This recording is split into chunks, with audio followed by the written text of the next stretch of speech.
Hi, my name is Lorna Muthamia Ochido, and I'm making it one of my life's mission to demystify the speech therapy field and to empower more parents on what they can start to do in order to optimize their child's communication outcomes. So whether you want your child to talk more or talk better, learn better, and overall optimize their potential. So stay tuned and feel free to send in any topics on speech and language development you'd like for me to tackle. Hi, and welcome to my channel. I am Lorna Muthamia Ochido, and today's topic is on the 6 steps to correcting your child's pronunciation errors. So pronunciation errors refer to the speech errors, so the mechanics of how your child is sounding out, how they are making their p, how they are making their s. Are they lisping perhaps? Are they going instead of s? How do you correct it so that it's fixed permanently and doesn't keep reoccurring? All right, so before we get started, if you haven't subscribed, please do so, and hit the notification bell so that you are alerted each time we publish a video, which is I think twice a week. All right, so on to the 6 steps for correcting your child's articulation errors. Let me know in the comments below if you've ever encountered or you are experiencing, a pronunciation errors in your child and are doing something about it at home. What are you doing? Let me know. Are you getting them to repeat over and over the sound that they're not saying correctly, or what else are you doing? So please share. I would love to find out. All right, so why 6 steps? Now, it's 6 steps. It can be more. It could be 7, it could be 8 steps, but I think 6 are really critical. And what parents don't realize is that fixing a child's errors, pronunciation errors, is one of the easiest things that you can do. Like if a child comes to my clinic and they are having language delay, so they're not saying as much, as well as pronunciation errors, guess what I start with? I never start with the pronunciation errors. I'm never too worried because I know that is an easy fix. So I start with the language, expanding vocabulary and all that. And there are so many videos here on just tips for how to grow your child's language. So the 6 steps are actually, they are sequential. So for you to permanently correct your child's pronunciation errors, you must do the 6, a minimum of the 6. And you skip through and you find that yes, the child is able to say it correctly in some instances, but not always. So it's never ever that correct pronunciation or the accurate pronunciation is not generalized. So what's referred to as generalization, when a child is able to say it correctly all the time, not just when you've told them sit down, let's practice the sound, and everything comes out nice. When they're telling a story, it's back to to being lisped. All right, so step number 1 is you have to teach the sound by itself. Now, if your child is lisping, so dentalizing their S sound, so they're having their tongue between their teeth like this, so you have to teach the correct positioning for that sound, for the sound. So there are various tips and tricks for getting a child to know how to make the various sounds. But for now, you can research those.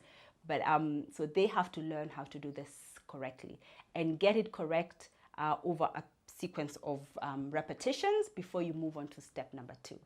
So step number 2, your child has to practice. You have to help your child practice the accurate sound at what's referred to as syllable level. So a syllable is a small word.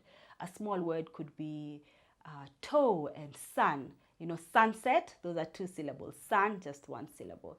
So you have to practice in a word. It doesn't even have to be a real word to begin with, but it needs to be a combination of sounds that just make up 1 syllable. So a word like a banana, that is a syllable on its own. So a syllable doesn't have to be a full word. It can be just part of, and it can be nonsense as well. So nonsense is, well, it's not a real word. So it could be, we're going to go sa, se, si. It doesn't mean anything. So you have to practice. The trick though is to make sure that each time you practice the sound that is being errored, that you practice it in 3 positions. Yeah, you practice it at the beginning. So a syllable that has at the beginning will be a word like sun, or a consonant vowel like sa, or se or si. The sound is actually in the initial position. Then you need to practice another position, the middle position and the final position. They don't always have to be practiced in that order. Normally, when you practice the sound at the beginning, it's usually easier than if you practice the sound in the middle. But for some sounds, the sound at the end, being produced at the end, might be easier. So there are lots of tips and tricks to help in make this process really, really fast for your child and stress-free for you as well. I mean, for both of you. Then the third step, are we on to 3? Yes. So the third step is you have to then assist your child in practicing that sound at word level. Now, the same syllables that you practice like a sun is also a word. So that's already done. But then you can also then make it multisyllabic. So it could be sunset. It could be sandcastle. Oh, that is too long. But basically, you practice the correct sound in a word, so at the beginning, in the middle, at the end, or it could be at the end, in the middle, at the beginning, whichever one works for your child. You have to do these steps, otherwise it is only generalized or it's only consolidated in one of the positions and not the other. So you might find if the S sound is appearing at the beginning of words, if that is what you've been exposing your child to, those practices, that they say it so correctly, but if the sound appears at the end, like in a word like dress, they will still revert to dress. So you really must practice. And there's always, as I said, tips for encouraging your child to self-monitor their own production so that they're always keeping, being accurate with it and not reverting back. And then step number 4, I believe it is, you then have to help your child. So they're already saying it really correctly at a word level, probably even a multisyllabic word level. Then now the next step is you have to help them practice it at a phrase level. A phrase is just a short sentence. So the short sentence, again, I'll say this, there's tips and tricks that I share with you in a course that I've developed for parents for how they can, improve or correct mispronunciation in childhood. So you can have a look at that course later on. But there's also a video that I've shot that talks about, and I'll link it here, that talks about the causes of pronunciation errors and when you should worry and when you really shouldn't worry, because there are mispronunciations that are actually quite age appropriate and really no need for concern, and there are those that we then need to help fix so that they don't end up spiraling into reading difficulties or dyslexia, because that can actually be a cause.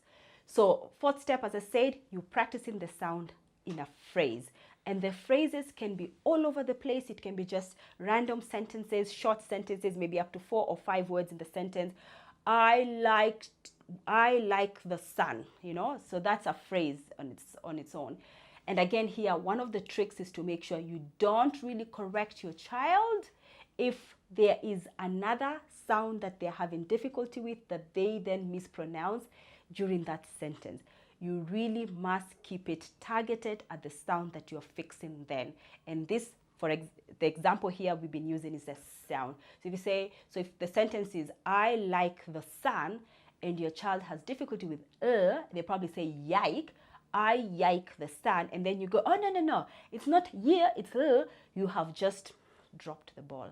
So you need to pick it up again and just focus on the S, so the sun. So if your child says, I yike the sun, and it's correct, no problem, praise them, clap for them, and then you move on to the next word. If they, however, say, I yike the sun, you're like, oh, I think I saw your tongue, And with the lisp, particularly, one trick that I share in the course is that you always have to look at your child as they're practicing, because sometimes children who lisp sound, they have a much clearer S sound when they're lisping than when they're actually saying it correctly. So always just look, because it could have been lisped and you've been practicing the wrong thing over and over and over. So once you're done with the sound at the phrase level, you can then, step number 5, move it on to a much longer sentence, a sentence level. Now, if your child is only saying, maybe if your child is 4 and all they're saying is 5 words in a sentence, please don't make it longer, because that's just not where they're at. You can just leave it at that and then move on to step 6. But if they're 6, if they're 7, and really they say a lot of things in connected speech, then move it on to the sentence level, and it's the same process as the phrase level. Then the final level, which is level 6, or the 6th step, is practicing the sound at conversation level. Now, conversation level means you just have a sit down and you're chatting about your child's day or whatever it is, or a game, and they're talking to you and you're picking out if they're self-monitoring themselves for the sound that you've been practicing, over time, which is a sound, yeah, for example. So if you can now, you have the liberty now to correct them if they say it in error, because you've taken them through the process. You're not allowed really to start correcting your child at conversation level, if you're just at the level 1, sound by itself, because this child hasn't even built enough of an awareness of how to make the sound, leave alone, an ability to monitor their own productions in connected speech. So that will just be jumping the gun a bit too soon, and it just increases overwhelm. Another mistake that sometimes I see parents make is that they correct everything at the same time. If you correct everything at the same time, then it just means your child just is very confused about, okay, so that sentence, oh, what should I fix? Was it the S? Was it the K? Was it the L? Was it the R? It just becomes too much. So keep it isolated, targeted, and just make sure you're just focused on one particular sound at a time. I hope that has been useful, and I hope for the parents that are in the process or have been trying to correct their children's pronunciation errors, that this video is helpful. So thank you so much for joining in. Catch you later. If you haven't subscribed, please do, and don't forget to hit the notification bell. As always, I'm so glad that you've tuned in. Thank you.